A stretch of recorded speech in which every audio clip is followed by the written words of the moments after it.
Hi, everyone, and welcome to this episode of the Driving Digital Stand-Up. Today, we're going to be talking about how to address the hero culture in IT. What does it look like? Why is it a problem? How to address it in IT operations, how to address it in DevOps, and what to do with management. Hi, I'm Isaac Sacolick. I am the author of 2 books on digital transformation, Driving Digital and Digital Trailblazer, with over 900 articles published. And I look forward to talking to you about this clear problem in IT that really undermines driving an innovation in agile culture.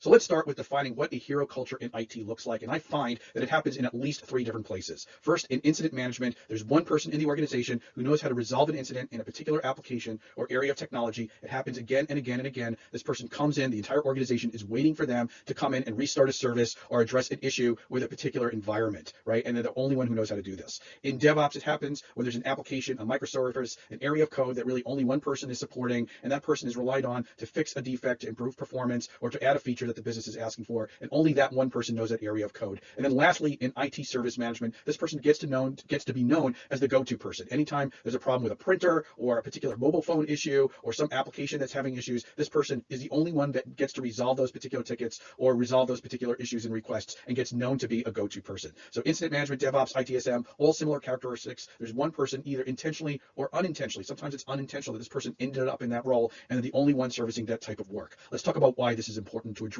in IT cultures.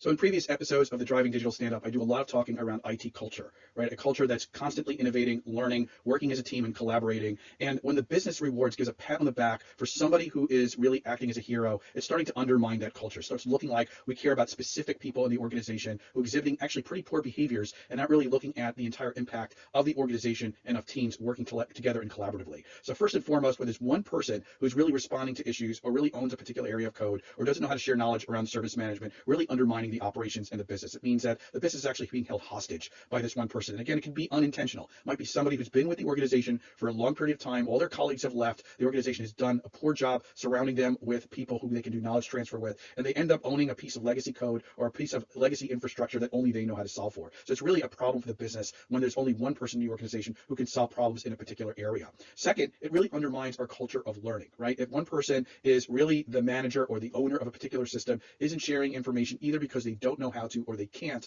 it really hurts the organization. It goes back to people and says, we want you to be learning and sharing information and teaching, but this one or two people in the organization can really own and support one particular area that seems to have recurring problems. And the third area is it often creates animosity. Chances are there's probably people in the organization who are actually helping with that particular incident or supporting underlying the code or areas of the environment that you don't see front and center, that person is actually relying on to make sure that service is running or that they can improve that particular application. When the business person comes in and says thank you to the person who's the front runner, the people in the background who are not seen often have a lot of animosity toward that one person. So we really don't want to reward heroes. We really want to take those heroes, help them, educate them to work in other areas of the organization, and help other people continue to support and provide support in the areas that they've ended up with significant knowledge around. So I'm going to share a couple areas, ways of doing this in IT operations and in DevOps, and then I'm going to speak to how to handle management around this particular issue.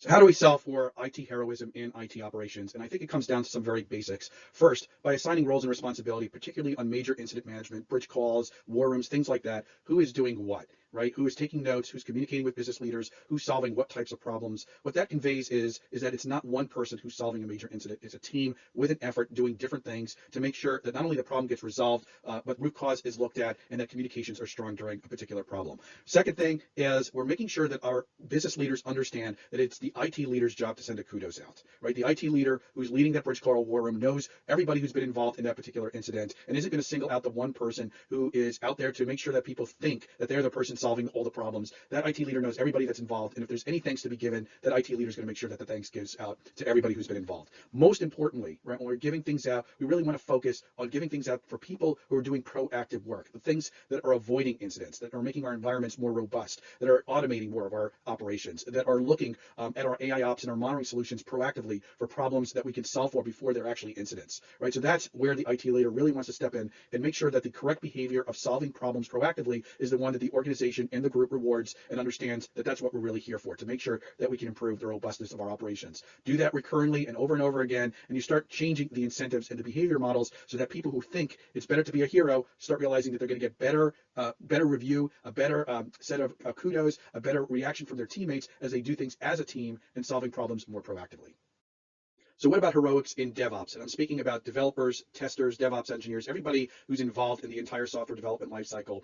And the solution comes back down to what are we rewarding people for? What are we applauding?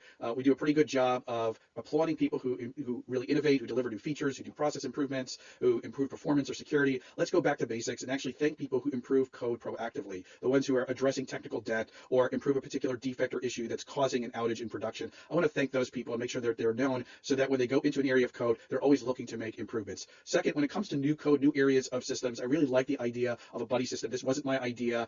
This came from somebody when we discussed this topic at the Coffee with Digital Trailblazers hour. I'll talk more about that soon. But essentially what this means is taking this idea of pair programming that we really looked at about 20 years ago as part of Agile and really looking at it more expansively. How do we bring new people into the organization so that they learn areas of the code, they learn how operations work, but most importantly, they start learning how to work as a team and understanding what type of culture you're trying to bring into your organization. So very important, create a buddy system. And third is, there's a lot of tools out there now that are doing code scans and looking for issues. I really believe in the old fashioned, do some code reviews, do some code presentations, make sure people really understand the intent and the architecture of the code, share this knowledge. Nowadays, we have the ability to do these as recordings so that people can watch it afterward. This is promoting a culture of learning and teaching that I think is really important for IT environments. They're trying to really develop software on an ongoing basis and to do constant improvements. And again, it's promoting this idea that not a single person owns a single area of the code or of libraries or of services or of applications. It's a collective ownership. And then when things need to be improved on, that there are many people in the organization who can come in and actually work in a particular area of code. That's the culture that we want to share with our DevOps teams. So one more important piece of advice really comes down to really confronting the culture blocks in your organizations. We tend to be non-confrontational people. Many of us are introverts, but when we have a recurring behavior problem that's undermining our culture, we have a hero in our organization, we need to speak to them. If we have a boss, a leader who is rewarding and thanking heroes, we need to confront these people and let them know what type of culture that we're trying to promote and what types of behaviors we're trying to avoid. If there's a hero in your organization, talk to them about what they're going to need and require to help take their knowledge and share it with other people in the organization. And if you have a leader who's rewarding heroics, remind them that it's really the IT leader's job to provide thanks and kudos to people in their organization for the types of behaviors that we want to see promoted in our departments. Now, if you're really struggling with this, a good friend of mine has this great book out there, How to Work with Jerks.